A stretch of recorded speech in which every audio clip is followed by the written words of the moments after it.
आप लोग यही सोचते हैं कि अगर भगवान की भक्ति करेंगे तो भगवान हमसे खुश हो जाएंगे, बल्कि भगवान तब खुश होते हैं जब भक्त अपने दिल से भगवान के प्रति उसके मन में भाव है तब जाकर भक्ति करता है, तब उनसे भगवान खुश होते हैं और भक्त के मनोवांछित मनोकामना पूर्ण करते हैं।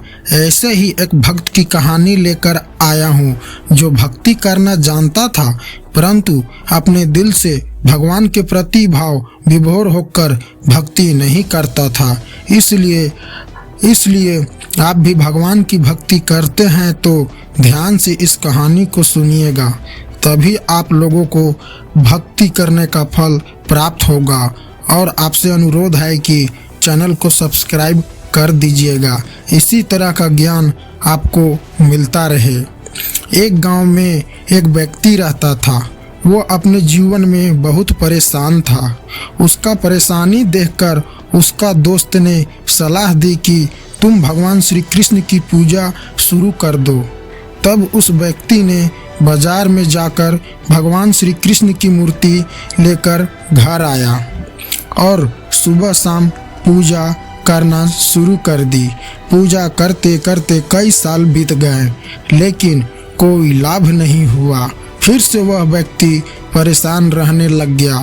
तभी उस व्यक्ति का दूसरा मित्र बोला, क्यों मित्र, तुम इतना परेशान क्यों हो? तब उस व्यक्ति ने बोला, मैं भगवान श्री कृष्ण की भक्ति कई सालों से करता आ रहा हूँ, फिर भी भगवान मेरे दुख कष्ट को दूर नहीं करते, इसलिए मैं बहुत परेशान रहता हूँ। तभी वह दूसरा मित्र बोला, तू माता काली की पूजा कर, जरूर तुम्हारे दुख दूर होंगे। अगले ही दिन वह व्यक्ति बाजार में माता काली की मूर्ति घर लेकर आया और कृष्ण भगवान की मूर्ति को मंदिर के ऊपर बने एक रेक पर रख दिया और माता काली की पूजा सुबह शाम शुरू कर दी। कई दिन के बाद उस व्यक्ति के दिमाग में ख्याल आया कि जो अगरबत्ती धूप बत्ती माता काली जी को जलाता हूँ, उसका सुगंध तो श्री कृष्ण जी भी सूंघते होंगे। ऐसा करता हूँ कि श्री कृष्ण भगवान का मुंह बांध देता हूँ। जैसे ही उस व्यक्ति ने ऊपर चढ़कर श्री कृष्ण का मुंह बांधने ही जा रहा था, तभी कृष्ण भगवान ने उस व्यक्ति का हाथ पकड़ लिए।